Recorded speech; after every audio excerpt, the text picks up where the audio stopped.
Happy February, happy Black History Month, happy month of the start of spring training. So much happens. And it's also a leap year, which means we get a whole extra day of February.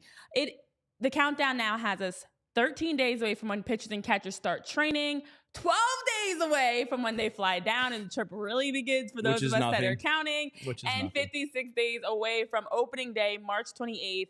The sun is shining. The weather is getting warmer. It feels like spring is coming. Spring is here. Tyler Zulli, Jamie Lynch, I'm Renee Washington. We also have a special guest joining us later today, Justin Rocke, who does play-by-play for the Brooklyn Cyclones. He works with Army Athletics, doing various sports there. And Jamie, we've got plenty to get into. We're going to run over, that's for sure. There is baseball this month. We've made it. Woo! There's actual baseball to be played this month. I think you got to give a happy dance for that. I'm not a dancer. Woo, woo. Although I do a Maui dance with the girls when we listen to Moana. Oh, you're clearly Maui. Yeah, for sure. Yeah, I'm a demigod. Okay. Welcome in, Chris, Hypothetical Man, Timbo, Spiral Out, Mickey Durkin. I'm just going to give everybody an announcer intro. Who was before Chris, if you can scroll up a smidgy? Dave P. first in the chat. Dave P's been smoking. Oh, yeah. You guys got to step your game up. It is the 5th Thursday of the new year. Spiral Out. Thank you. It is the first of the month of February in 2024. What else can we say nostalgic, Jamie? Baseball's played this month. Baseball's played this month. Baseball's played this month. And baseball's played this month. Yes. All right. There you go. There's the show. So I just want to start things off really quickly on Hypothetical Man. I know. Oh. I needed the extra kick today. I went double shot. I needed the double shot in the coffee. I've been pretty good. I didn't say I wasn't going to not do it. I just said I was going to cut back. We're just holding you accountable, Jamie. I appreciate Cutting back. That. I wanted the extra espresso. I needed that jolt today. Stayed up late for us watching a new TV show. You know, we kind of got hooked and went on like that 2 or 3 episode run when we thought we were only going to do 1. Oh, classic mistake. Yeah, it hooked us. It's slow horses, and it got me. So I needed that extra shot of espresso. I apologize for nothing. You don't have espresso in your house? I do have the stovetop thing, but by the time it's a long story. I don't know how that works. So I had to swap cars with my mom because she had to pick up the girls today. Okay. So I was just busy. Okay. This was easy. Excuses, but it's fine. We'll take them. At least okay. Tomorrow's a new day. It hits good. Okay. Not the sip after. All right, so really quickly, just to touch on as we are embarking on Black History Month, which I always enjoy every year. Unfortunately, one thing I'm not enjoying is reading the fact that Jackie Robinson's statue was kidnapped. They stole the statue, and down in Wichita, there's statues of Jackie Robinson in various spots. I don't know exactly how many, but there's memorials and different things for Jackie Robinson. And the one down in Wichita. Be a good handful of I'd be interested to know how many exist. I'll take a look at that. Yeah, go Google that real quick, Mr. Starbucks. So all that was left was Jackie Robinson's cleats, his shoes. Everything else, his entire body of the statue was taken and then was found nearby, burned and destroyed. That was earlier this week on Tuesday, I believe it was, that I remember reading that story come out. And now, good news, there are different baseball clubs. I saw tweets going out that different baseball clubs are going to step up and replace the statue. It's just 8 a sick world. 8 statues. 8. Wow. According to this one site. Huh. From 2017. I was going to say, what year? Okay. So possibility of a 9th. The museum opened up since then. I'm sure hometown, Brooklyn maybe somewhere. Let's see if I can find the locations. Anyway, continue. Okay, that's interesting. Yeah. But it's messed up. It's absolutely messed up. It's terrible. It's just, Tyler and I were talking about it on Tuesday because it happened while we were still here. And it's like, what is the point of this? What are you possibly accomplishing? You're just being an ignorant, rude person. UCLA has one. Oh, of course. So Stamford, Connecticut. Disgusting. Where his family moved in 1955. The Kansas one, obviously, that we were just talking about. Looks like Pasadena has one of its own. Okay. So yeah, a bunch, Huh. and rightfully so. I mean, Yeah. one of the most culturally important American figures there is. Ever. Yeah, for sure. All right. So But good job by baseball. And at the same time, good job. But that's an obvious move because what's the statue actually cost? And you need a bunch it was what is the number we saw? 17,000. Okay. So what was the number? So we're talking about less than 1,000. Was it 70,000, Tyler? Do you remember? I know we talked about it on Tuesday. There was a 7. I don't know if it was 17 or 70,000. That's a huge difference. 7, yeah, but even still 70. You're talking about $2,000 a club. Yeah, so we're not going to throw too much praise at you. Thank you for doing the right thing, I suppose. I don't know what would have been more thorough, but you did 30 cars going in the parking lot opening day is going to pay for that Phillies portion of that. You know what I mean? I don't thank know. you for doing the right thing, though, baseball. Thanks for literally. But. Yeah, you're right. As you break it down that way, I saw all these people lauding the owners, and I'm like, all right, how much money are we Major League Baseball, you stepped up and replaced the statue. Talk about good PR money for the clubs. Huge PR move right on the heels of Black History Month and everything. I mean, hey, the season starting. Yeah, it was an absolute no-brainer. All right. So some other things that are interesting, Jamie. And I'll let you tap into the actual details of what Jason Stark was saying on the Phillies' plans. But essentially, guys, as the quote came out, and you're the one that pulled the tweet, so I'll let you go with it. It just reminded us that the Phillies are not going to do anything major, and we're just going to be waiting. And that's the expectation that we all had. Yeah, Jason Stark was on my old station yesterday. And this was the quote that I saw on Twitter, and it's kind of what we've talked about for a while now, which is, this is it. I hope you're excited by running it back. As Jamie says, hold on to your butts. Yeah, hold on to your butts. We're running it back. Here's the quote from Jason Stark. Between now and pitchers and catchers, they will add a minimum of 3 players, but it's most likely going to be players on minor league deals, so they have roster flexibility. Fans want Dave to make a big move, but it's not happening this offseason. Is Phil Maton a big move? No, but it's the right move. Yeah. So, I think there's a little bit of leeway there for that minor move still. But for the most part, nothing exciting is going to happen. I mean, at this point, first of all, it ain't happening, Captain. But we don't expect anything major to happen because there are no major names still available. It'd have to be a trade that's this super surprising trade, but that doesn't make sense. It was really a quote that was kind of okay. Yeah. But it was just everything's been reiterating. There was that hope that Blake Snell's market evaporated and fell apart, and maybe you could go get him for a 1-year deal. I saw some takes today, go get Cody Bellinger for a 1-year deal. There has been a lot of also just discussion about for Snell, Chapman, their market is, everybody's kind of waiting for the number to drop for them because the price point is too high. And so there was the potential, that's a good point, Jamie, that the Phillies could wait for that falling out of the sky moment and the numbers drop and all of a sudden you would want to go ahead and make the decision to pay.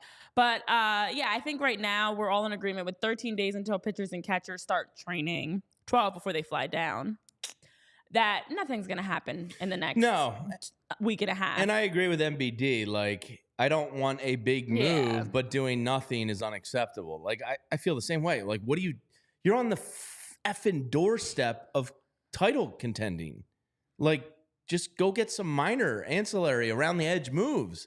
I don't think signing Phil Maton at $4 million a year is bad for business. What are we doing here? But there's, as you mentioned, there's the context of this. The Phillies are not going to make a big move. Yes, it did mention some minor league deals, but someone like Phil Maton is not a big move. No. So in my opinion, but he doesn't have minor league option that Stark does not have minor league options. So what are we talking about? There's multiple parts of this. If you break it down, they will add a minimum of 3 players, but it will most likely be players on minor league deals that have roster flexibility. Okay, is that 2 of those 3 are minor league players, and the third could possibly be a Phil Maton?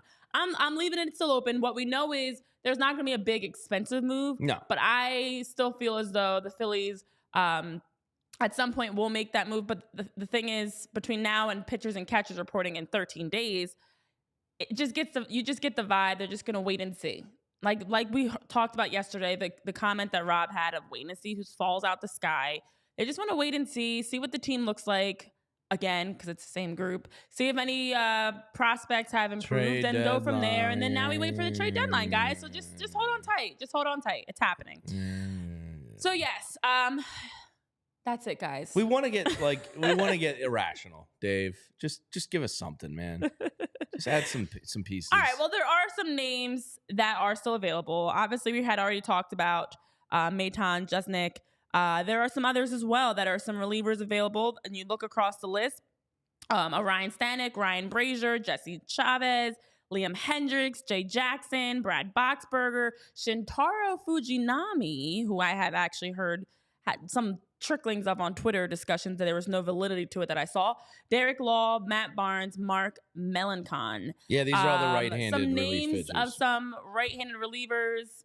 Jamie, I don't think they're bringing in another lefty, so I kind of just left them off the list. These are the best available. Liam Hendricks isn't even going to pitch this year, so he's going to be one of those 2-year deals where you're not going to get anything in year one. So he was pretty good. There's a couple names in there that, don't move the needle, but it's like, just bring them in. You're a title contender. Just go get more bullpen arms now so you don't have to trade for one down the line. Because, this bullpen is good as is, but like most staffs and bullpens in Major League Baseball, you're an injury away from falling apart. Gesundheit. That was the quietest sneeze I've ever heard. Holy hell. I've been holding that in for so long. You've never heard the Renee professional TV she told me an entire story the one time about how you have to learn how to sneeze and cough professionally on TV. I like to let the sneeze out. No, that was my TV. I don't think I could do it because then I go on camera sneeze. You have to just kind of I don't know. I actually have had to sneeze this entire time, so I just slowly worked it out. No, I was kiwiing my. Kiwi? What? Oh no! Here come the giggles. Kiwiing yourself. That sounds so wrong. If you have to sneeze, you say kiwi, kiwi, kiwi 3 times, and it stops you from sneezing. And I did that. In fact, there's another one brewing right now. But when I did it, it distracts you from sneezing. It's kind of like the hiccups. I like tricks. sneezing. I know we talked about this before. I'm not gonna do that. But I don't know why. When I came in here, my nose has been itching, and I feel like, I have another sneeze. I know. Tyler, I'm glad you remember that. But yeah, okay. I don't know what we were talking about. Yeah, MBD, I agree. The bullpen is missing an arm. It's not even running back. You're an arm short from last year, losing Kimbrel. So that's why we named all these right-handed relievers, because you need to replace that Kimbrel arm, and they still haven't even done that. Exactly. We talked about Mick Abel yesterday, Nick Nelson, Covey, those middle relief 6 starter types. Hopefully Mick Abel can step into that role this year. I'd love to see him steal that. So then maybe one of those guys bumps back. I don't know. It's all very unsexy. It is. Just give me Phil Maitan and I'm happy. Are you though? Yes. 1 year, $5 million. Done. Here you go, Phil. Come on. Is it just because you just want to see something? Besides, and I think he's the best of these guys. We did have Kobe. Yeah. Listen, and he's the other 6 starter type. Yeah, I think because of Craig Kimbrel's departure, you expect someone to be brought in to replace Kimbrel. Well, they do get Kirk Kareem. I was going to say, it's Orion. That is the replacement. Yeah. So the plan is already there. Orion, Jose, Jeff Hoffman. You look across the bullpen.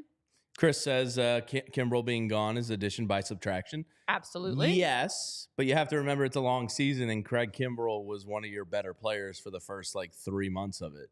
So there is an innings eaten void in that bullpen. So, as much as he sucked down the stretch, he was very good for the first 3 or 4 months. So, you do kind of have to replace that. It's a long season. Hopefully Orion's up for it.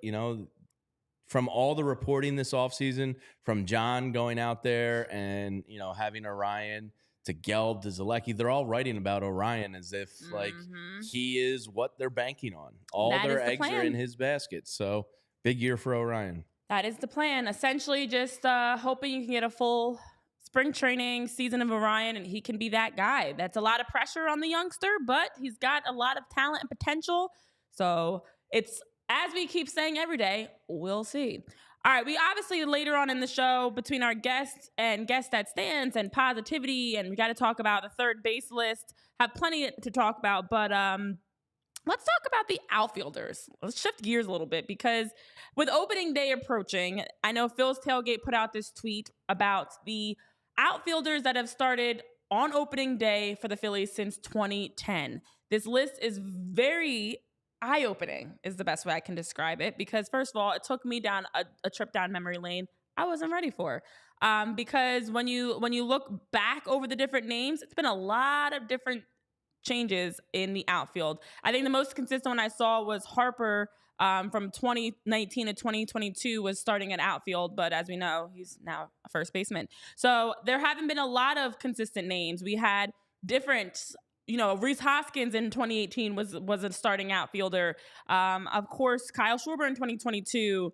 And then even going further back into 2010, Victorino was 2010, 2011. And it's been a lot of names, Jamie. McCutchen for a stretch of 3 years in 2019 to 2021 that had the start in outfield on opening day. So just remind you how long the season is and how much has changed with this group. Yeah, what jumped off the page to me just reading this is like how inconsistent their outfield has been.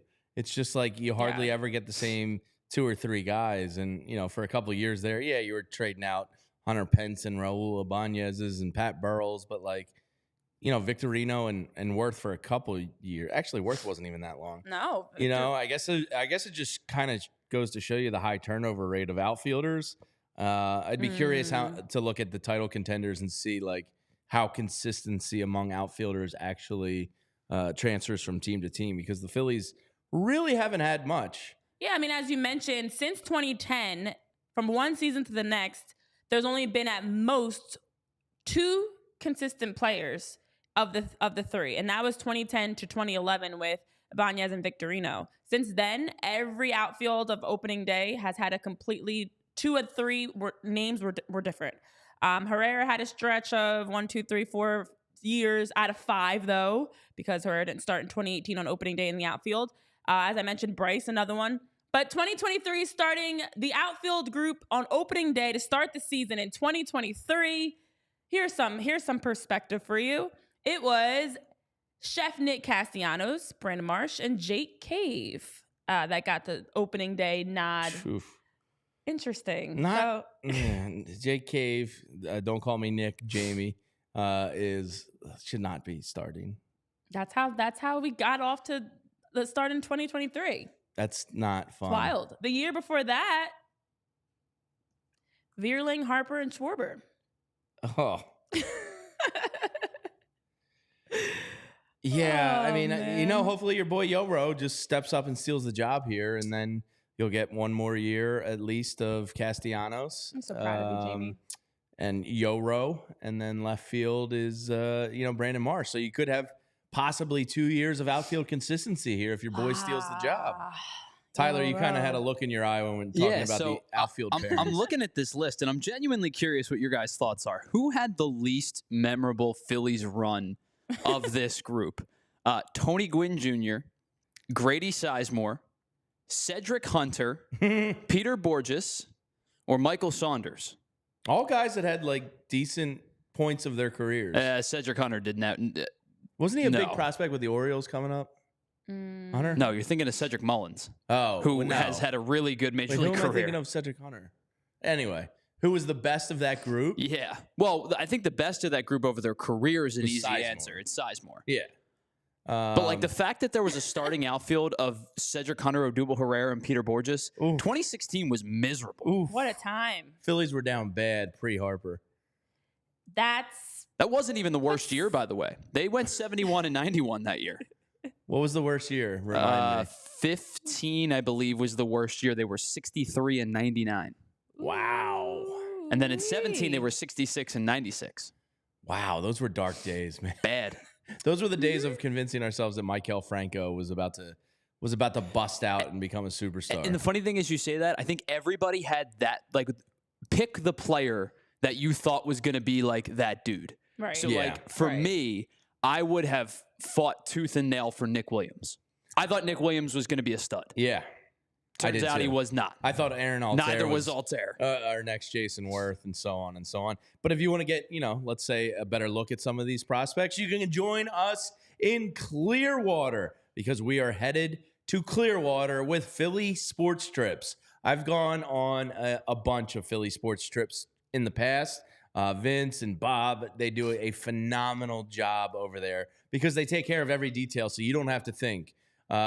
Just book with them. You can put down a deposit now. We're going in mid-March. It's going to be awesome. We're having a St. Patty's Day booze cruise. I did one of Vince's booze cruises in Miami before. All absolutely awesome. So you can head to allphly.com on the events tab and take a look at the packages. They have full accommodation, partial stay, book your own stay.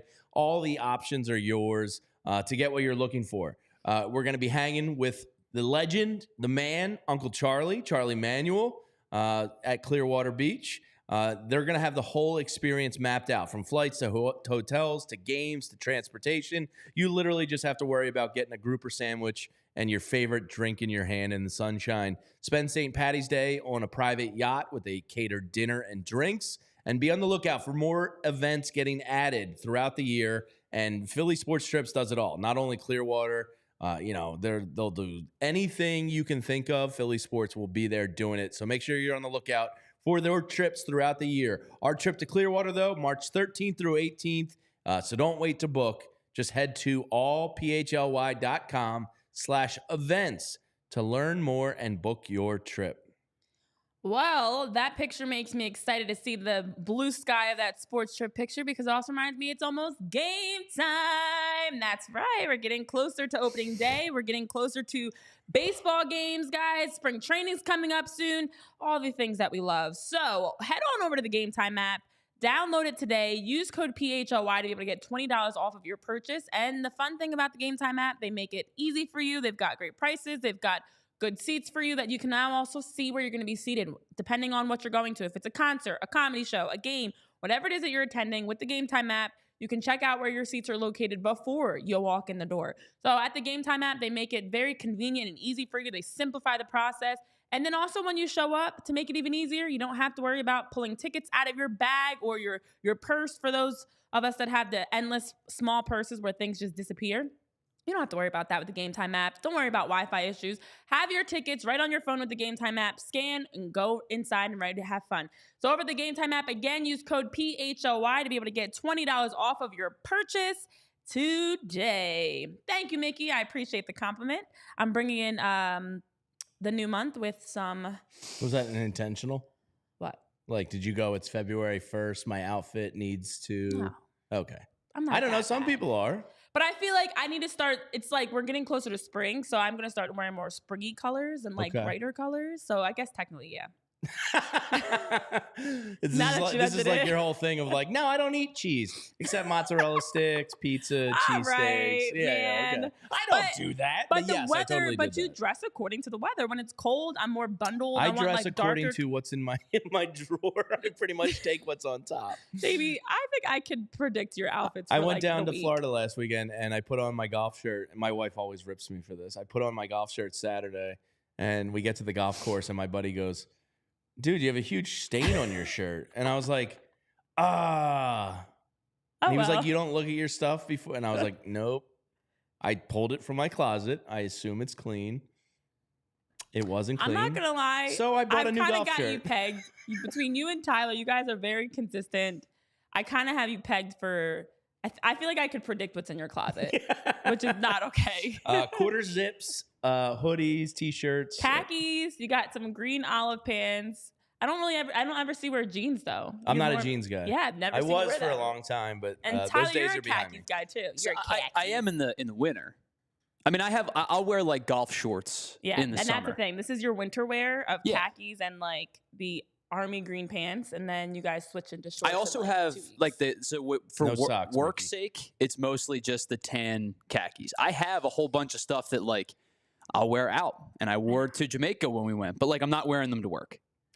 Yeah, jeans are just they're not as comfortable. Like once I discovered, I sound like a. Do you ever wear jeans? No. Once I discovered, I sound like a bougie bitch. So excuse me. Once I discovered Lululemon, like an athleisure type pants, I can't go back because you look presentable, but you're wearing sweatpants. Like I Wait, can't. what? Oh, you're like little jogger pants that you wear. Yeah, like jogger pants, Like or, the black like ones you have. Yeah.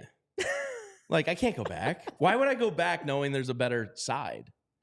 Like jeans are okay. I'm not like I don't dislike them. I wore them for a long part of my life. But why would I go back to a button when I can have a drawstring?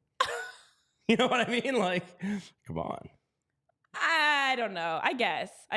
Yeah. Once you become a dad, and it's just like I'm just gonna lean into this. Like, what do I got? Who do I got to impress? That is also true. I got my 2 girls to impress. No, and nobody else cares. Yeah. All right. Well, there you have Sweatpant it. gang. Yeah, I'm gonna I want to try to guess what's in both because I notice a lot of things, and I'm like, no, I just noticed. By the way, there's one comment from Hypothetical Man that they're way off on because I've made this comment before.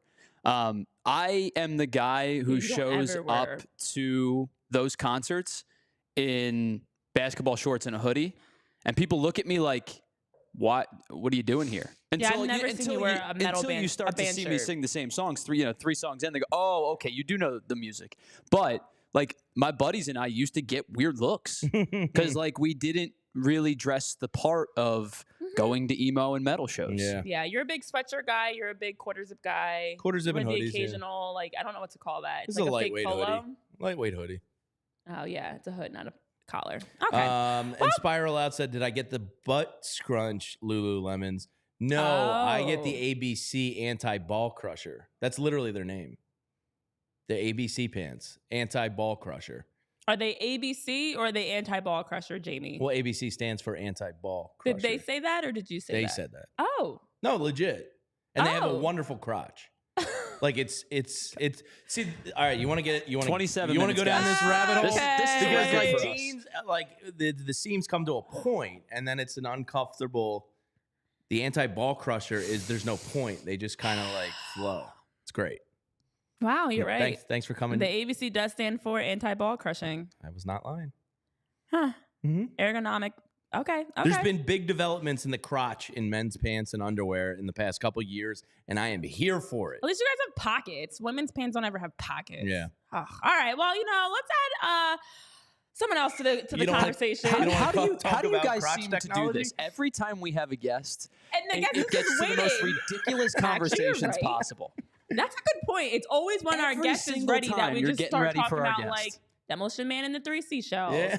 ABC joggers. Well, maybe Justin knows about Anti-Ball Crushers. Let's find out. Let's bring in Justin Rocke, a Penn State alum. So now we have 50% of the show because Tyler, Penn State alum as well, here with us, and play-by-play broadcast with the Brooklyn Cyclones. Justin, the question that's clearly on everybody's minds, are you or are you not someone that buys ABC joggers, anti-ball crushing pants from Lululemon? I didn't think I was coming in today, coming out learning more than I did coming in, and I had no idea what that was up until about 5 minutes ago. But now I'm gonna have to do some research once I sign off this afternoon and learn about some ABC pants. Crotch technology has come a long way, Justin. We're really thriving in 2024. These are the things that hide from me in minor league baseball. I was gonna say, welcome into the PHLY Phillies podcast, where you will talk about any and everything. Who knows where we're gonna go next? But exciting news, besides discovering about ABC pants, is that it is officially February, which means we've got baseball this month. We've got a lot to talk about because spring training is kicking off very, very soon. Justin, spring training for you, what are you most excited for and looking forward to seeing this spring training? My favorite part of this spring training is just the start of the new season and everyone getting there, seeing a lot of the new faces or seeing the old faces in new places, getting acclimated to new teams. I mean, it's going to be very interesting to see what happens this year with the Dodgers. Obviously, they signed everybody and their mother this offseason, it seems like. The Yankees acquiring Juan Soto is going to be very interesting. And also some of the teams that haven't done as much. There's been a lot of talk in New York about, what the Mets may have or may not have done throughout the course of the offseason this year. And also teams that gave away a lot of things. What's going to happen with the Padres this year? Now that they don't have Soto, they give away some of the guys. So just the start of the new season is always so exciting. And also one of my favorite parts of spring training as someone who's worked in minor league baseball for so long is seeing a lot of those prospects get a chance to play in those big, spring training games, get melded in with the big league team and get a chance to prove themselves and show what the future is all about. So I'm curious, is there any kids you've seen over the past couple years, rise the ranks, get to call some of their games yourself that are on that doorstep to maybe, making the big league club this year that's got some Mets fans excited up there? Is there a kid or two you've got circled this spring training that you're really, really paying attention to? Absolutely. I mean, the guy that really blew everybody away in terms of performance last year, the Mets organization, was Jet Williams. I mean, he joined the Cyclones, the 19-year-old, in August, beginning of August of last year. And I mean, he only got better, moving up from, single A St. Lucie to the high A level. He dominated the level of competition so much so that after our season ended, the first week of September, jumped up for the final week of the year at Double A Binghamton and had a great postseason run, helped lead them to the Eastern League Championship Series before they lost to the Tigers affiliate in Erie. But he's the guy that said, he was straight up front talking to media in Brooklyn shortly after he arrived and said his goal this year in 2024 is to be in Queens at some point at Citi Field. He said it to, folks when he was awarded, minor league player of the year at Citi Field in September. But he's the guy that is rapidly rising up prospect rankings. Right now, a lot of teams have him a lot of prognostications have him in the 30 to 40 range. But in my eyes, he's one of the top prospects in baseball. I mean, he's somebody that sort of reminds you of an Alex Bregman kind of type, guy who's smaller in stature but can play all over the infield and has a whole lot of deceptive power that was really impressive to see, especially considering the ballpark in Coney Island does not play to the hitter's advantage at all. Yeah. I mean, we've talked a lot about prospects. In your opinion, Justin, what do you notice really helps prospects in taking that next step? What have you seen as maybe the common factor or element to their game besides just time that you feel like has helped them be ready for the majors? It's been very interesting to see over the last couple of years, particularly post-COVID, how teams have continued to invest more in player development and helping these players continue to grow both on and off the field. I mean, for so many years, the talk was, players getting fed peanut butter and jelly sandwiches and, trying to figure ways to, keep themselves fed while also trying to perform at the highest level while moving up the ladder. I mean, I think there was a famous story with Juan Soto when he was coming up through the system where he was playing in Double A and he was sleeping in the clubhouse. And so I was like, we can get you somewhere. It's like, oh, okay, it's fine. I'm not going to be here for very long. And he wasn't. But now, since COVID and a lot of changes in the minor league system, the parent clubs are taking care of housing for teams and players, their coaching staffs, the support staff. A lot of teams have nutritionists. That's something that's been noticed, whether we're in Brooklyn or maybe we're on the road to Jersey Shore, where the Phillies have an affiliate, Hudson Valley, where the Yankees have an affiliate, wherever in the South Atlantic League.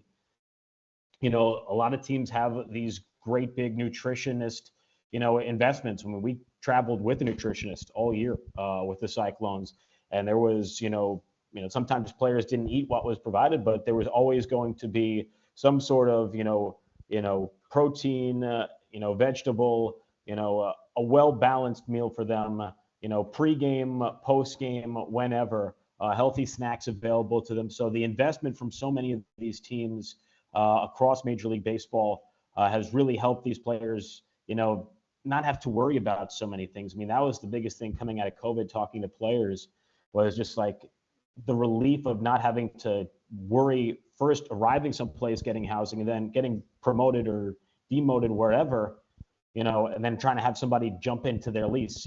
There's so many different mind games being impacted with these players.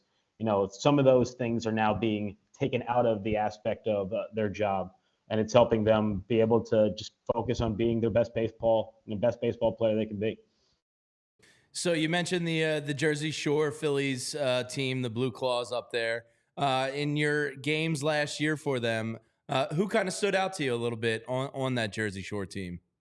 I mean, I think it was so interesting. When I started tuning in before hopping on here, was you're talking about the bullpen, and one of the guys that we saw early in the season was Orion Kirkering, and I remember Greg Giambarisi, the voice of the Blue Claws, has been there for quite a while, and one of the first things he said to me shortly after he arrived, and he was on prospect list, was the talk was already then, by the time he was just getting promoted to High A, was they think this guy's going to end the year in Philadelphia, and sure enough, he did and performed at the highest level as well in the postseason. And I think he is the guy that, I don't think there is any shame in them relying on him. I think he's the guy that's, sort of used to handling the pressure, because if that's, what people were expecting of him at the beginning of the season when he's starting in low A ball in Clearwater and ending the season pitching in the postseason, I mean, that's a lot of pressure to have to continue climbing the ladder, and he handled it beautifully throughout the season. So I think he's going to be a guy that flourishes this year. Tommy McCullum was also a guy in Jersey Shore in the bullpen, as a guy that's worth watching. That was certainly an interesting prospect to follow. And there's a lot of guys that just joined Jersey Shore at the end of last season for their playoff push that we'll see at the beginning of this year in Brooklyn that I'm very excited to see. Of course, the son of Carl Crawford, Justin Crawford, heard a lot of great things. I mean, that team in Clearwater, I believe they still finished the season with the best record throughout all of minor league baseball. I mean, they had the best record, at least for a majority of the season. They were that dominant in the Florida State League, and they were a young roster. So it's going to be very exciting to see that team in Jersey Shore this year. Justin Crawford and Marion Boyd, I think, is going to probably start the season there. Brian Rincones, and one of the other guys that probably won't start there will be up in Double-A. My guess is probably by the beginning of the season, Gabriel Rincones Jr., an outfielder who has a ton of pop. One of my favorite stories. I mean, he's a guy that, Latin American family, but spent a lot of his childhood growing up in Scotland. That was an interesting one, seeing that on the roster. And just like, Scotland, one of these things don't add up, but he had a lot of pop, performed well in the Arizona Fall League, and he's a guy that could probably rise pretty quickly. He's only 21 years old, but should be in the upper level of the minors this year. Mm-hmm. So, Justin, you talked about kind of the improvements of the player nutrition and how they value players. I want to ask you personally, what is the minor league baseball broadcaster grind like, and has it improved for you over the years? I mean, that's also been an improvement as well. It's definitely a grind. The best way to put it in perspective was pre-COVID and pre-2021. It was a lot. The minor league schedule was scheduled a lot like Major League Baseball, where you were having sometimes 2.5 weeks without an off day.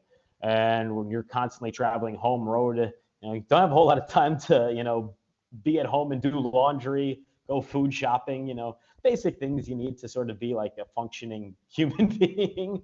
But since 2021, and one of the big changes they made was having week-long series. You're playing 6-game series. You're in one spot for the entire week. So when the Cyclones are at Jersey Shore, we're in Lakewood, New Jersey, from Tuesday until the end of the series on Sunday afternoon.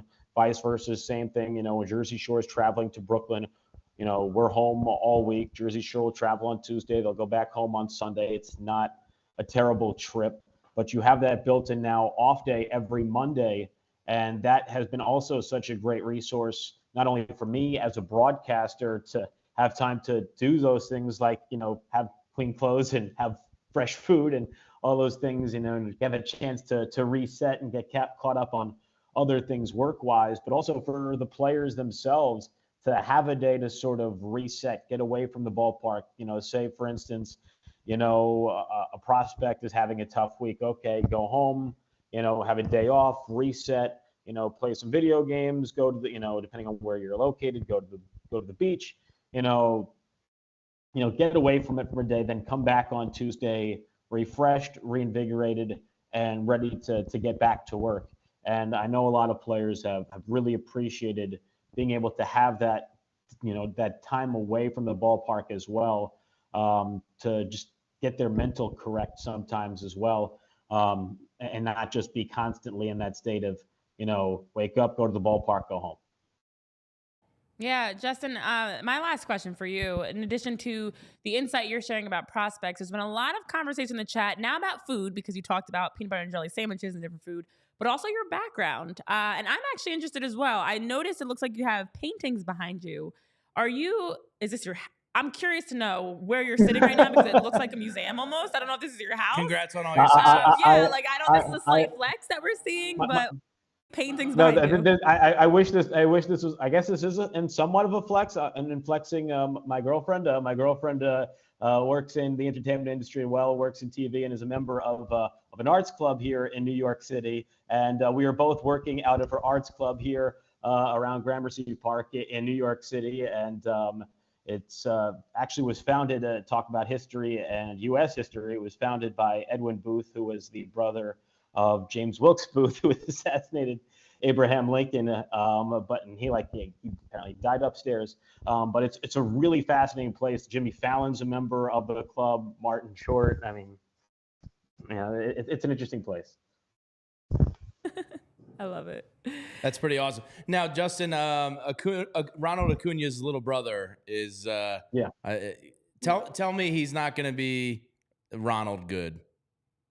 I haven't had a chance to see him, but I know they were challenging each other back and forth this year in terms of who was going to finish with more stolen bases between the minor leagues and the major leagues. I don't remember what the bet exactly was, but he has to be a highly regarded prospect because that was a one-for-one trade. I mean, you're trading, Max Scherzer, one of the best pitchers of the generation, a guy who's going to be a first ballot Hall of Famer for this guy. And he got off to a bit of a slow start in the organization and things like that. But there tends to be an issue at times with players when they go and get traded at the deadline. It's an adjustment period. I mean, you're getting used to not only being in one spot and getting it, with a certain group of players, all of a sudden you're changing locations, you're getting acclimated to a new group of people, new environments, and it's tough. And his numbers weren't, otherworldly with Double-A Binghamton after the trade. But I think for a lot of players to get traded at the deadline, what the Mets will see from Luis Angel Acuna this year, the early beginnings of the season, whether he starts Double-A, Triple-A, whatever, will truly be a real indicator of what he is going to be. And from everything I've heard, he is a hard worker like his brother Ronald. And it's going to be interesting to see. And honestly, one of the interesting things was finding out that Ronald Acuna and Luis Angel's father was a Mets prospect at one point in time, playing at Double-A. So there's a lot of baseball history there. So it'll be interesting to see how he continues to develop this season. But there's a lot of gifted infield prospects within the Mets organization. It'll be interesting to see how they divvy up playing time in the upper level of the minors this year between him, Jet, and a few others. I just can't deal with two great Acunas in the NL East. That's not good for Phillies business. Last one for you. The Mets have been a little dormant this offseason. It kind of seems like they're almost recalibrating their spending. I fear in the back of my mind they want Zach Wheeler back next year, although they didn't end on the best of terms the first time around. What do you kind of get the sense as the Mets' direction here? Are they going to just try to make a big splash next year with the free agent class? Do they believe they have some kids that are about to be homegrown, staples of that lineup? Where do you kind of see their direction going here? It's interesting because they don't have some of the top flight name prospects that you hear from other organizations when they had this big influx of youth coming up. You saw with the Astros, the Cubs, the Yankees in 2017, some of those teams.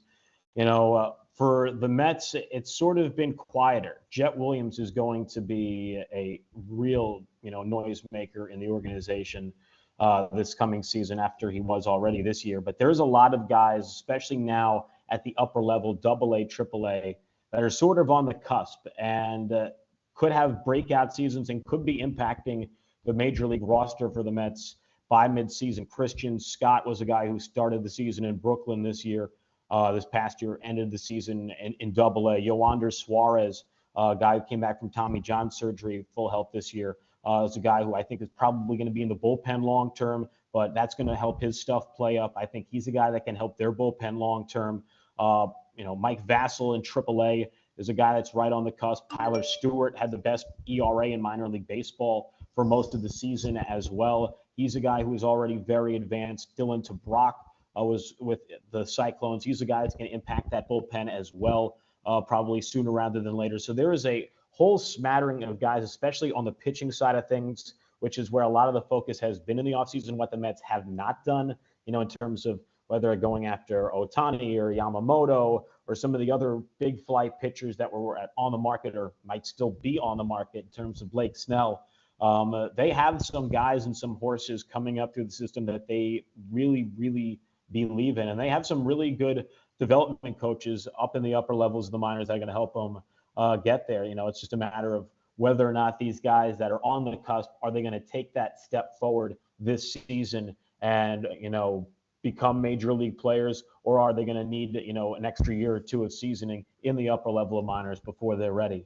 But from what I saw last year, guys like Scott, Stewart, Blade Tidwell as well, they're going to be ready to help out. And there are some, relief arms as well that will be up in the, the major league bullpen before long, that will help them out, much like Orion Kirkering with the Phillies this past year. Awesome. All right. Well, we appreciate you weighing in and sharing thoughts on prospects and even just giving some insight into what's going on with the Mets, because I also had heard they might just be waiting. Zach Wheeler was a name that came up. There are others that are hitting the free agency market in terms of starting pitchers that the Mets are allegedly eyeing for next year. So as you're saying, it does seem like their plan is more for next season versus this season. But we appreciate you so much for taking time to join us. Hopefully you also learned a lot from ABC Pants and whatever else maybe that you took in this conversation. Absolutely. I know I'm people in the going to chat go are wandering saying the you're streets living of the New York life. looking for it. There you go. There you go. Thank you so much, Justin, guys. Have a good one. Yes, enjoy spring training, and maybe we'll see you down there at some point too. So for everybody, give Justin a follow. Thank you. You too. Give Justin a follow at Justin Rocke with an E at the end. Does a great job with the Brooklyn Cyclones, and as you can tell, with everything around baseball prospects and just covering there's a lot of different sports actually outside of even baseball and football and basketball and different things. So as we're talking about prospects, we have to go down on the farm and talk about a prospect of our own. Jamie, you didn't say bless you when I sneezed, by the way. Oh, I didn't catch that one. It was so quiet. Yes. That's all I needed to hear. That's good work by you. Yes, Success. This is a prospect today, Renee, that our own Tyler Zulli is very bullish on. I know. So this is right up his wheelhouse. So here's the deal about today's prospect, Eduardo Tait, not Tate, guys, Tait, who I remember reading in a piece earlier in the offseason, it was around December, that Matt Gelb was talking about how there are two Phillies prospects that the team is extremely high on and excited about. And it was Brian Rincon and it was Eduardo Tait. And so Tait has been making this huge growth and strides and is not even legal yet. Did he officially turn 18 yet? No. So let's take a look at the numbers for Eduardo, because he's a prospect that's had opportunities to play overseas. He was an international signee out of Panama and played his first pro season in 2023. Young. Just 17 years old. That's right. He's not even able to legally do anything. He's a child. He's a minor still. 17 years old, 6 feet tall, 200 pounds. In 2023, he played in the DSL, the Dominican Summer League. He was a midseason All-Star. He was on the white team for those keeping track at home. There's the white and the red team. He was Dominican Summer League white team. Oh, okay. For your rooting interest. Yeah, for all the details you need. It splits 333, 400, 517, 8. I'm sorry. I never know what XBX is. Extra base hits. That's right. Okay. 18 extra base hits, 36 RBIs, and 50 out of 65 for raw power. 25 with a projection of 55 for game power. Also, at just 17 years old, Tait's already had some experience playing at a high level, and that's where he's, right now you can see the development. He's still so young. There's a lot of potential there. His scouting report does mention that he showed off an 88.8 mile per hour average exit velocity, a 92.9 mile per hour, 90th percentile exit velocity, which is better than a lot of players his age or even in the DSL. And just a player that has a lot of potential, a lot of upside, an offense first, everyday player for the majors. So I'm interested in seeing what he can do as a catcher. He's clearly got swag based on that picture alone. I'm sorry. How rude of me. Yeah, name test. Let's get to the most important thing here, and that is the name. Eduardo Tait. I can't say I hear it, but I can't say it's not a ball player. It's kind of new to the ears. Eduardo, there's Eduardo Rodriguez. There's a couple Eduardos. Hit him with the announcer thing. Now Rocke. batting for the Phillies, Eduardo Tait. Tait? Am I saying that? Tait? Potential catcher, potential first baseman, potential DH. It's because I didn't give him a position there. His defense needs some work. Now, his birthday came 5 days before the deadline. So if he was born 5 days later, he wouldn't have been signed until this year's International Signing Day period. He's a so baby. he is one of the youngest capable players from last year's class. Everything about this kid offensively jumps off the page. As you said, he was in the 90th plus percentile on his exit velocities on his bat. For a kid that young to be hitting it, almost 93 miles an hour off the bat is really, really good. It's just raw power from the left side of the plate, throws right-handed, bats lefty. He's kind of got tagged as a sleeper prospect by the Phillies there. Excuse me. Oh, I got to teach you how to cough quietly. Was only 16 years old when they signed him. Was on the Dominican Summer League. Had a great year at the plate. Now, defensively as a catcher, is he going to make it? As Tyler brought up, when we were talking before the show, Kyle Schwarber came up as a catcher too. That didn't last very long. Can't really play left field. Serviceable at best at first base. The man was born to be a DH. There's a chance that's what Eduardo becomes, unless he, at only 17 years old, he still has 2 or 3 years to learn first or catcher, and maybe he develops that. But he is going to be stateside this year in the Florida Complex League. He should be an upside bat first everyday catcher in the big leagues. So his projection from scouts is to be an everyday catcher in the big leagues. The scouting grades, he's got a 50 on the hit scale, a 60 on the power scale, which is really nice, 40 on the run, 50 on the fielding, and his arm is a 55. So, Tyler, why don't I get you a second here to talk about your boy? Do you call him Eddie? Do you call him Ed? Are you going with Eduardo? No, I call him his last name like I call every player by their last name. E.T. I do not. I think calling players by their first name is weird. E.T. I don't know them. E.T.'s fine. A nickname is fine. But like you will never you will never hear me say Bryce or Trey. Oh, I say Nick. Bryce. I say Trey. You're going to hear me say Harper, Castellanos, Reese. Turner, Hoskins. No, nobody. Reese. I don't know these all the time. I feel like you got to mix I it don't up. know these guys personally. They're not my friends. I do. I'd like to be friends with some of them. I'm sure my they're all friends. great guys. They're my best friends. They're in my living room 162 times a year. I don't know. I think it's so weird when a game broadcast calls a player by their first name. What? So weird. What? So weird. But anyway, the one thing, Renee, remember when you and I talked about man's got to have a code. Renee. You would rather teach control than velocity. It's easier to teach control than velocity. I think with this guy's sake, I think it's easier to teach framing and setup than it is to teach pop time and throwing runners out. And this guy's arm is strong. Yeah. Really, really 55 on the scouting scale. Yeah, so I think that this guy as a developmental catcher, do I think he's a major league catcher? It's really early to tell. He's 17. I would bet you probably not. With that swag? But if you were to say he's going to be an everyday catcher, I think that the reason being is because the pop time's there, the arm strength is there. You can figure out framing and setup and inside footwork versus outside footwork. JT's a great framer. JT's a great Wait, pop you call time. JT just Real Muto?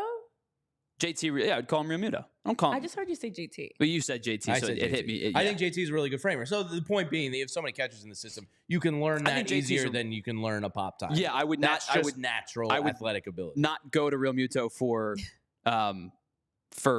game calling. Pitch sequencing. Yes, I think but he's terrible framing, at that. I think he does a really good job of like getting the heel out. I would sit and watch. Jose Molina is one of the best framers I've ever seen. Now, granted, Yadi's one of the best defensive catchers of all time, but Jose Molina is an incredible framer. I would go watch clips of him to see how to do it. This guy, I think, has major league capability. I really feel really strongly about this guy being a major leaguer, and I know he's only 17, and that's hard to indicate, at 2030 when he probably makes his appearance or whatever it is. But I feel really strongly about this guy. Yeah. I mean, having a Raw chance power at is 16, intoxicating. at 16 to play in the DSL, you can learn a lot, and he's already getting some opportunities. Him being in Florida would make things even better, especially if he could get a chance with, the team in Clearwater. Who knows? But he's cracked the top 10. He's moved up in terms of prospects, and he's only 17. That's wild to think about. So it's just as wild to think about the fact that you don't call people by their first name, Tyler, because I call people by their first name. No, I'm saying people that I've not. You don't know. You don't call players. I I don't know. I don't know these guys. That's interesting. I feel like just because we talk about them so much, I wouldn't be able to just say their last name all the time because it would become redundant. So that's why I sprinkle in first name sometimes, last name sometimes, full name sometimes, a nickname. But okay. Yeah, okay. I mean, these guys are in my living room enough every year. I call them by their first names. Yeah, I mean, if you're buddies with them, go right ahead. Yeah, Reese. I just like if you met Reese, he would say, "Call me Reese." If I you just proved my point. If I met him, yeah, but I don't know him. But if you know that, like Bryce is Bryce. Like when you say Bryce, it's like Cher. Like you don't need to say the last name. It's just it is who it is. It's Bryce. See, I disagree. Yeah, no. Not the Cher comparison. Yeah, it's Bryce. All right. What well, other Bryce is there? Eduardo Tait, E.T. Number That's 7 my nickname on our for him. Number 7 on our list. Very we are exciting. winding down our very list young of prospects. And raw power is an intoxicating scent. He's just a baby Ed. All right. So no, Dave, I'm that tiger meme. Big dog. Yeah. Oh, yo, what's up, big dog? No, Tiger looked lit in that. Everybody. Jeez. You're the easiest way for me to you to know I don't remember your name is if I call you bro or my guy or something like that. Like I'll say what's up, dude, to Jamie every now and then, but like most of the time, if I'm saying hello to you, I will refer to you. I'll say, "Hey, Renee. Hey, Jamie." If I don't know your name, the likelihood is you're getting, "What's up, bro?" Oh yeah, I'll be like, "Hey." That's my way of I don't know your name. Big guy. So I'm gonna over enunciate like, "Hey, friend." All right, so we have one of our friends that was snubbed as we're talking about Phillies prospects. One of our former prospects, many moons ago at this point, did not crack the top 10 third baseman list, and that's Alec Bohm. Austin Riley sits at the top of the list, and Jose Ramirez numbers, but I always end up doing it anyways. Well, here it is. There's the image. Oh wow. Probably I should have looked up. Yep. There is the list of the top Pretty 10 good right third now. basemen in Justin baseball, Turner huh? sits at number 10. For those that are on podcast platforms, I did forget. I technically should read it for you. But yes, with Austin Riley at number 1, and across this list, no Alec Bohm. Yeah, he was MLB Network listed him as he was not one of the 6 names to just miss the cut. But my takeaway from their positional studies, outfield play, left and right field play, not great. Like if you remove Acuna from right field play, like it's not spectacular. Left field, I went, When you look at that third base list, you go, hot damn. That is a good list of players. I agree with Tyler. We talked pre-show. What the hell does Jose Ramirez have to do to get his recognition as the best third baseman in baseball? Not play for the Guardians. Apparently. I genuinely think that's the answer. Yeah, that's what it seems like. It is weird, but Austin Riley had a huge year last year for the Braves. Tremendous player. At one point got switched out to left field for the Braves, and then got, back to third. So Bohm came in probably around that like 17 area, I would guess. And I was like thinking to myself when I saw this list, I was like, is Alec Bohm basically a 0 WAR player?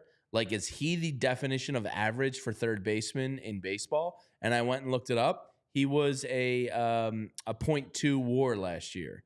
Now, Christopher O'Donnell in the chat says Bohm is a top 10 third baseman. He had the second best fielding percentage in the NL last year. Just not enough games over since he had to cover at first base. Yeah, that's a good point. We'll see. I mean, he had a 100 RBI season. He was their best hitter with runners in scoring position. I think what Alec Bohm has to do is not ground in so many double plays, which is correctable. And, I think this year will cement his power. Yeah. I think he put on 15 pounds of muscle, some people are saying, on Twitter. So we'll find out this year, if the power doesn't come this year, the power uptick, I'm not saying he needs to become a 30 home run guy, but if he can't consistently, what did he end up with last year, Tyler? I think he hit 20. 20 he hit 20 last year. Yeah. I was going to say right around 20. if he can't get up to 25, 26, like that's probably just who he is then at that point. Yeah, I think so we'll that's see. exactly it. At 27 years old, and with him now being the everyday third baseman, you expect that you're going to get, and you should get, an improvement from Alec Bohm this year. I think this year is going to be telling, as you mentioned, with the 20 home runs, the 97 RBIs. But I also remember there were moments last year at third base where he made some really stellar plays. And then there were moments where he missed and was like, ooh. Well, I didn't think he had this defensive improvement in him. Like he's taking long and that's what, like, strides. when you see those big plays he makes, it's like, oh, wait a minute, maybe we are underestimating what he can be as a third baseman. He's got great size at 6'5". I think he reads the game very well. So this could be his year that he moves up. I do feel like he's like, I wouldn't call this a snub because I don't think he's a top 10 third baseman. But I do think looking at this list, it kind of gives you a marker of, okay, if he can make some of these tweaks, he should be able to at least move up into being a contender for that top 10 list, which is all you want. Matt, I think I saw Barbara Carroll say no Matt Chapman on the list. No, he must have been one of those 6 players right outside the top 10. And Justin Turner is 39, by the way. I know that was a question I think that was a good deal for the Blue Jays. Take another 1-year shot, $13 million for Justin Turner. See, I would have just re-signed Matt Chapman if you're going to bring somebody in. They must have known they aren't going to be in the ballpark of what he's going to get. That's been the issue with Chapman. Third baseman's a loaded position. I think the big snub here is Jose Ramirez not being number 1. I think Tyler's right. Tyler, we have definitely talked about that before. I mean, even Manny, I will fight for Jose Ramirez. Yeah, and even Manny Machado versus Riley is a pretty good debate. Like, I'd probably slightly lean Machado just because I think he's a little more. Year. I think he's a little more fluid in the field than Riley is, but Riley had a phenomenal year last year. He's a really, really good player. So don't get your panties in a bunch, Braves Manny fan. was dethroned from that number 1 spot. Yeah. I think probably the guys that I know a lot of people are talking about that maybe on that cusp, in between the 10 and Alec Bohm, Ke'Bryan Hayes is a big one. Yep. Josh Young is an interesting one, just won the World Series. I think he's a little overvalued right now by a lot of people, but I'm not saying he's bad in any capacity. And then you've got a bunch of guys that like play a couple different positions, and like, for example, Ha-Seong Kim plays some third, but I would view him as a second baseman. Plays some short. He plays everywhere. The guy's I think the guy has a chance to win Platinum Glove this year. But like that in between group is probably right for Alec Bohm. Yeah, definitely. All right, guys, we have crossed over into the past the hour mark, I should say. We've got a couple things to run through. I forgot positivity. No. Give me a minute. Yeah. Oh my god. I meant to do this last night. This is the second to last one. Oh my god. I'm in. All right, but really while on the he's pressure doing cooker that, here now. Chris, Steven, Christopher, MBDBDBF, Mickey, Dave, nice to have all of you here. Barbara, everybody that's been joining the chat, hit that thumbs up button. Join the conversation. We've got Guess That Swing, Positivity. It is Thursday. We're supposed to be doing some trivia, and yet again, trivia is not making it on the list because we have so much to talk about still. Oh, I want to, but also while you're talking about while you're figuring out the positivity, I'll give you a moment to think. We'll just ixnay you from the show for now. I'm having writer's block. No, do your thing. Take time. Daily positivity. Oh my God, it's getting so tough. So I also wanted to make note because I saw a post come out with the opening day tickets and how they have definitely changed since past seasons. Let me just find it right now because I actually wasn't planning on talking about it, but here we are. So the opening day tickets are a little bit more expensive than they were in the past. The cheapest tickets this year, I should say, $127 on TickPick. Ticketmaster's got $128 and some change. The Game Time app, $134. StubHub also $134. Vivid Seats. And SeatGeek is at $138. And I saw this on Twitter. And the Game Time guarantee, if you find the same ticket in section and row for less, they'll match you. So Game Time basically is the cheapest. You can use the code PHLY and get another $20 off. Boom. So technically the cheapest tickets at opening day are the Game Time app because you can make that $134 down to like $104 between matching and subtracting. All right. Somebody commented on that post on Twitter saying, in 2022, I got tickets, and I'm sorry, I should have put the person's handle. But in 2022, how they were able to buy tickets in the upper deck for like $28 on opening day. Here we are in 2024, and the cheapest ticket went from $28 on opening day to $100 and about $27. times have changed, guys, and today's price is not yesterday's price.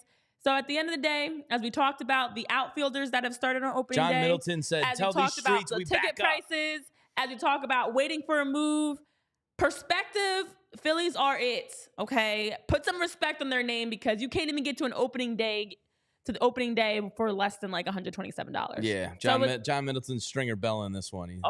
Tell the streets we back up, and you got to pay to get in on opening day. All right, are you ready? As annoying as sold-out stadiums are for me, because I grew up going to the game where it was just like you would get free tickets in the Hatfield. It's not a thing anymore. Hot dogs, and you could just walk up to the box office and walk in. So like, part of me loves that about baseball, where it's just like easy and accessible.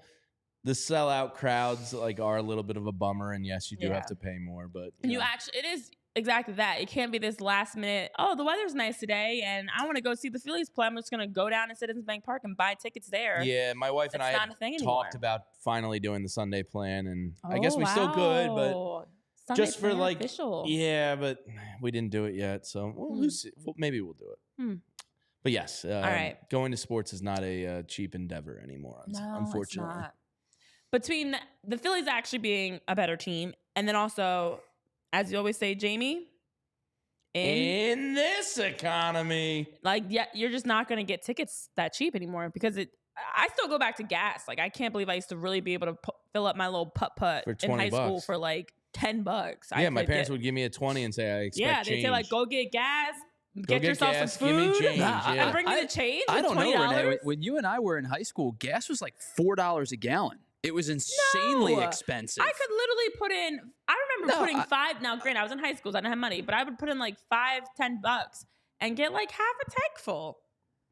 I also had a really I was going to say, I drove a boat, and it was like, it was probably 25 years old when I bought it. Yeah, that's how my car was. Guzzled gas. In 2010, my car was a 2002, but my dad had literally went to Kia and was like, give me the cheapest car you have with the least amount of things you have to teach us a nice lesson about like earning your stuff. And we had roll-up windows and manual doors. And Ford Taurus. So yes. Yeah, I had a maroon. My 2002 Kia Spectra. My first car was a 1996 Town and Country Chrysler minivan. Town and Country. Oh, yeah. Classic. And then I got my grandmother's maroon Ford Taurus with the crank windows. Oh, yeah. I had the crank windows. So, but my crank minivan, windows were Ford during Taurus. a time that people weren't supposed to have crank windows. Yeah, putting out the sexy vibes in the Town and Country and the Taurus. What are you trying to say, Renee? Are you saying something about Jamie? I caught that. Wait, what was that? I caught that. That was extremely rude. As rude as we are to Jamie on a daily basis, that one might have been bad. Wait, whoa. Now we need to repeat it. It's so crazy you mentioned that because before the show today, I was like, dang, I gotta stop being so mean to Jamie because people are gonna think I'm a mean person. I'm not. Because I felt bad about our comment yesterday on Charles Barkley's and the Sixers during the 90s. Make me feel like I'm 65 years old. What was the comment you just made? So my Kia Spectra did have like nothing was automatic. Everything had to be done manually. Yeah. But what I was just saying was just say it with your chest. During the time when my car had roll-up windows were like not a thing anymore. Like in the 90s, everybody had roll-up windows. I got my grandmother's Ford Taurus in 2002, and it still had the bench seating and the roll-up windows. So like I was just like getting the transitional period where you would still see the occasional car with roll-up windows. My Chrysler Town and Country had the automatic windows. It wasn't until I got grandma's car that I had to go back to the roll-ups, you know?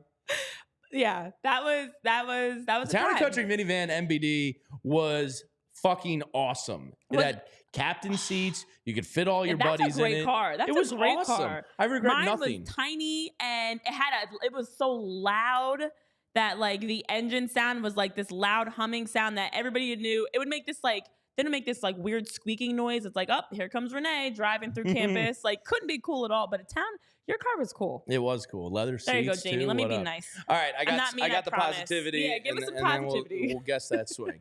All right, this may be going out on a limb a little bit here. Tyler told me he disagrees with my positivity. Wait, I'm so sorry. The cassette tape plugged into the CD player. Oh yeah.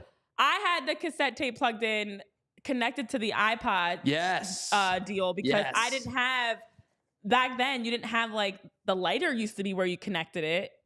And I didn't have a CD player. It was a cassette tape. So I had the cassette tape plug-in that would like now make it a fake CD player. Then I can connect the CDs. Oh man, what a time. And then anytime you would hit a bump, the CD would skip and you'd be like, oh yeah. And that cassette tape also broke like others. But okay, go ahead. I'm sorry. All right. Tyler disagrees with my point, but I'm going to speak it into existence. A reason for positivity this year is the Braves will not repeat the monstrous offensive performance that they had last year. I mean, you could say last year's Braves team was one of the historically best offenses ever. And, like, do I think Marcell Ozuna is going to hit, like, 40-plus home runs again? Is he even there, or did he leave? I'm brain farting, Tyler. I feel like he's still there, I think, one more year. But, like, I just think they had a lot of guys have career years all at once. So I think the Braves are going to be not as good. Still there? Last year of his deal is technically this year, and then 25, there's a club option for $16 million. Okay. So I just think the Braves are going to come back to earth a little bit. I'm not trying to put them down. They're still clearly phenomenal. And Matt Olson, Ronald Acuna Jr., Ozzie Albies, I mean, those three, plus Austin Riley we just talked about. I mean, those four, that's a murderer's row. But I do think there's going to be a little bit of a comeback to reality, which will give the Phillies contention for the division. I like it. So Braves, back to reality a little bit. Yeah, and you know what? I feel like we are now at a point where our positivity is also about others, because in order to manifest the positivity here in Philly, some other teams need to have several seats. Braves, looking at you. But I also feel like last year was kind of that lightning in a bottle season. It's very hard to repeat that. Yeah, it's hard to repeat that, but it's also hard because now other teams, and oh gosh, I sound like a broken record because I've definitely said this with the Philadelphia Union. Other teams now are coming in every time they play you, trying to keep you from getting to that point again. Like when you have that offensive production like that, opponents are not going to let you repeat. And MBD, like the pride alone is not going to let you have the Braves hitting home runs and I like and it. MBD says, to be fair, the Braves were remarkably healthy last year. And, you know, baseball's a war of attrition, and the Phillies didn't have several guys for long stretches last year, including Bryce and Ranger and his adorable cheeks. So what do you got, Tyler? I think that the way that I was interpreting your point was that they're just going to, like, take this fall, and I understand. Still think they're a 92-3 because win last team. year they led the league in runs, hits, home runs, RBIs, average, OBP, slugging, and OPS. They were one of the best offenses ever in the history of the game. Ever in the game, right? Yeah. So I just don't think you can. I don't think you can repeat that. That's a more fair statement than what I thought you were saying, which was like, no, they're like due for this crazy regression. I haven't been drinking yet today, Tyler. I'm not. It's only Thursday. I'm not crazy.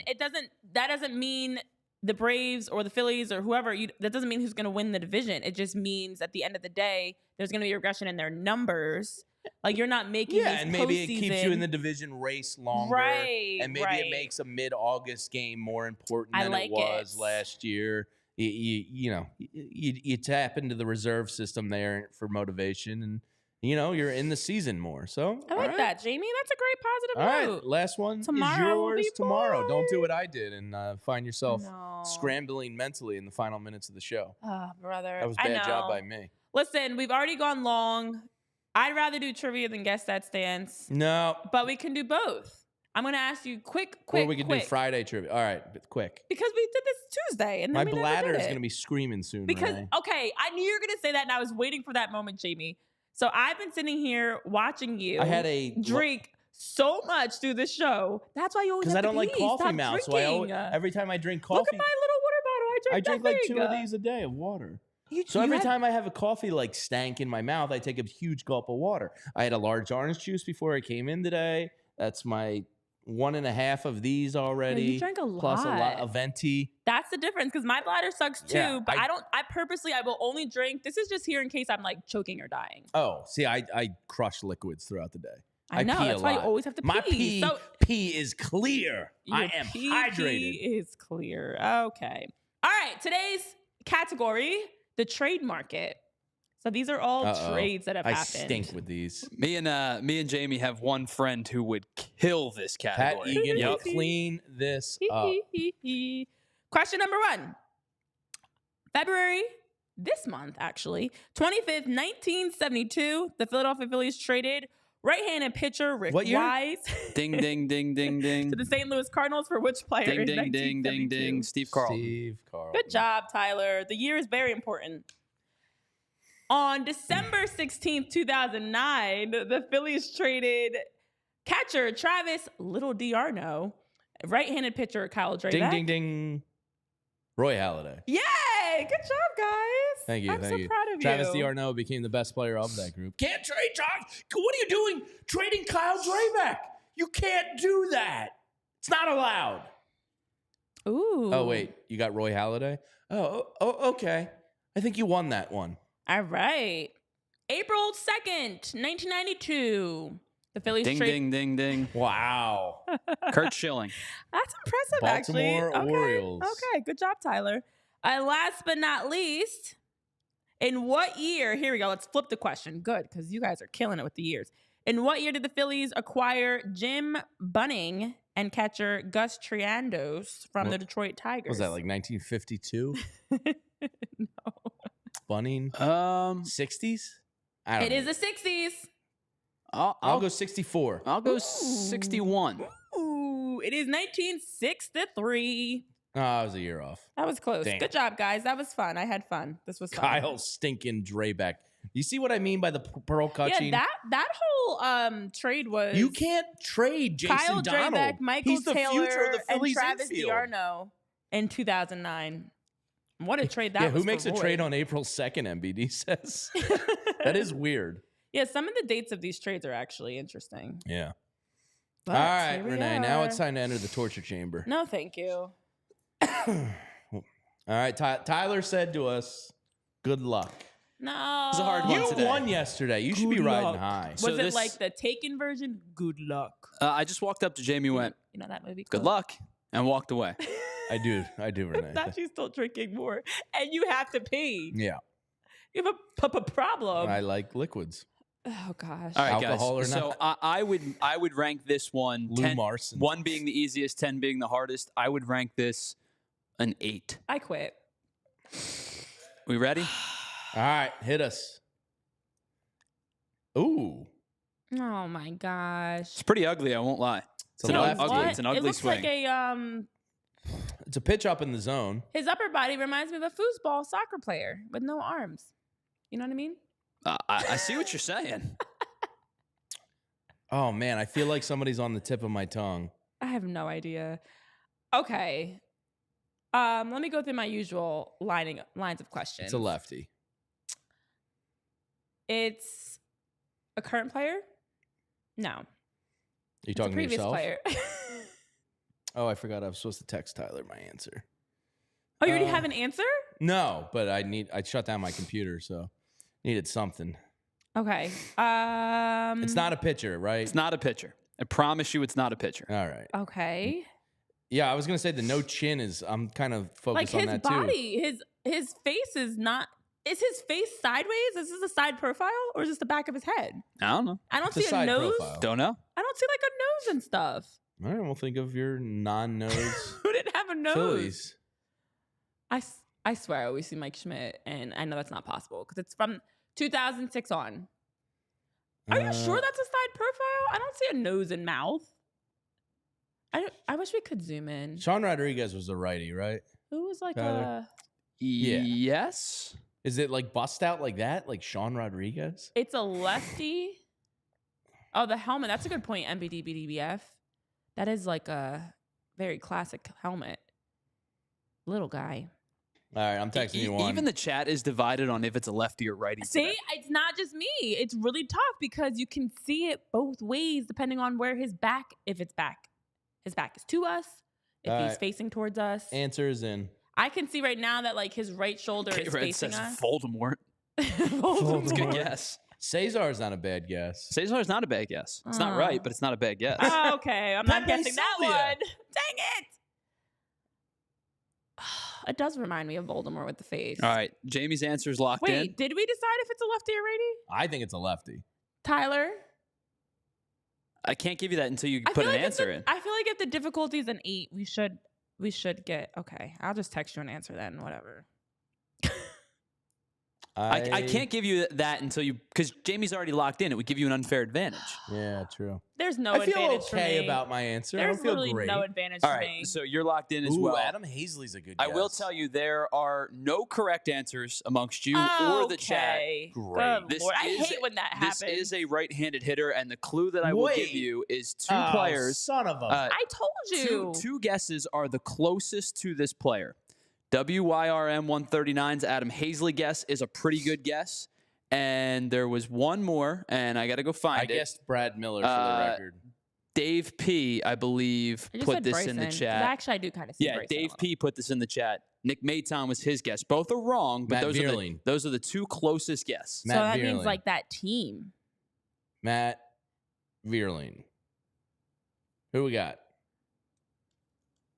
I mean, is Renee guessing another answer? Or? Oh, we're guessing again? You can if you'd like. Oh, okay, I'll go with Matt Vierling. All right, Matt Vierling's Jamie's guess. Are you going to the mall after school today? What movie? Don't do that to me right Billy now, Madison. Jamie. Thank you, Tyler. Gosh, we haven't had any movie. Renee, we have a meeting to get to. I'm like getting a cold as this show goes on. I literally am getting sick sitting here and sniffly. Okay. I'm gonna go with. Wait, it's a righty. I don't know. Just give me a player. Any player. I'm just gonna go with Vierling. Pedro Feliz. Because that way. It's Matt Vierling. Woohoo! I got one right. Sure you did. Wow, I don't even feel happy about that victory because I literally was just throwing out a name. I said the right name. So did you. Yeah, but I don't count that as a win. We all lost. Okay. Yeah, it's not a win for anybody. No. Oh. And may God have mercy on all of win our in souls. futility, maybe, but. Okay. All right, guys. Well, this has been fun. Things that we've learned today. ABC joggers. You can sneeze quietly. You can also cough quietly. Yes, crotch technology has come a long way. Crotch technology has come a long way. Prospects have come a long way as well. And Jamie drinks a lot of liquids throughout the show, which is why he always has to pee at the end. So there you go. And with that, we've also hit a new record of 1 hour and 25 minutes. Oh, my God. This is insane.